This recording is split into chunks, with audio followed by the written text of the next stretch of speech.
आपण आता ITI corner या ठिकाणी आहोत आणि आयटीआय कॉर्नर मध्ये मनोज जरांगे पाटील यांची गाडी याच ठिकाणी येणार आहे आणि या ठिकाणचा सत्कार हा मुस्लिम बांधवांच्या वतीने करण्यात येणार आहे। नांदेडचे मुस्लिम बांधव मनोज जरांगे पाटील यांचा सत्कार करतील।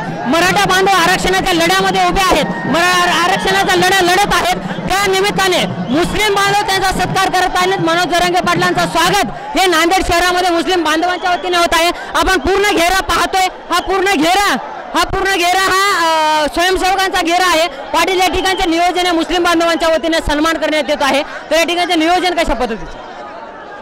छत्रपती शिवरायांनी 18 पगड जाती आणि 12 बलुतेदारांना घेऊन ज्या पद्धतीने स्वराज्य स्थापन केलं त्याच पद्धतीने मनोज जरांगे पाटलांचा हा गरजवंतांचा लढा 18 पगड जाती आणि 12 बलुतेदारांसोबत आहे। आजही तळागाळातला ओबीसी बांधव असेल, मुस्लिम बांधव असेल, एससी बांधव असेल किंवा बहुजन बांधव असेल, हा सर्व बांधव आमच्या सोबत आहे। गोरगरीब मराठा समाजाला आरक्षण मिळालं पाहिजे या विचाराच्या सोबत आहे। म्हणूनच आज जागोजागी महाराष्ट्रामध्ये मराठा योद्धा मनोज जरांगे पाटील यांचा भव्य दिव्य सत्कार होत आहे। त्याच अनुषंगाने आज नांदेड जिल्ह्यामधील तमाम मराठा बांधवांना सत्कार करण्यासाठी आमचे मुस्लिम बांधव पुढाकार घेत आहेत। मुस्लिम बांधवांच्या वतीनं जे गरजवंत मराठ्यांचा लढा लढणारा योद्धा आहे मनोज जरांगे पाटलांचा या महात्मा फुले चौकामध्ये जाहीर सत्कार होणार आहे। याचा अर्थ असा आहे की ज्या पद्धतीनं मनोज जरांगे पाटलांची लढाई चालू आहे त्या पद्धतीनं मी एक आपणास सांगू शकतो की बंधुभाव आणि समता न्याय हक्क काय असतील ही आमच्या महामानवांनी आम्हाला दिलेले आहेत। छत्रपती शिवराय असतील किंवा महात्मा ज्योतिबा फुले असतील, फातिमा बेग असतील किंवा आमचे क्रांतिज्योती सावित्रीबाई फुले असतील, या महामानवांनी कधीच जातीभेद केला नाही बांधवांनो। म्हणून आम्ही सुद्धा कुठला जातीभेद न करता गोरगरीब मराठा समाजाला आरक्षण मिळावं म्हणून हा लढा देतोय आणि आमच्या या आरक्षणाच्या लढ्यामध्ये आमचे मुस्लिम बांधव आमच्या सोबत आहेत, याचा आम्हाला सार्थ अभिमान आहे।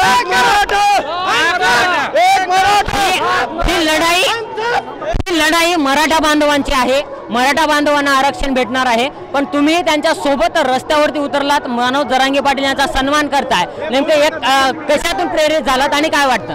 विषय असा आहे की छत्रपती शिवाजी महाराज हे 18 पगड जातीला घेऊन चाललेले आहेत। हे शिवरायाचा देश आहे। तर मला सांगा की मनोज जरांगे दादा हे जर आरक्षणासाठी लढत आहे तर आम्ही त्यांच्या सोबत राहणार आणि मुस्लिम आरक्षणासाठी हे फाईट होणार आहे पुढे जाऊन आणि मनोज दादा जरांगेसाठी मुस्लिम समाज पाठीशी राहणार आहे। मनोज जरांगेंच्या सोबत आणि मराठा समाजाच्या सोबत मुस्लिम बांधव असणार आहेत या पद्धतीचं त्यांचं मत आहे। तुम्हाला काय वाटतं, मराठा समाजाला आरक्षण भेटावं यासाठी तुम्ही मराठा समाजाला समर्थन करताय, तर मराठ्यांना त्यांचा हक्क मिळेल का?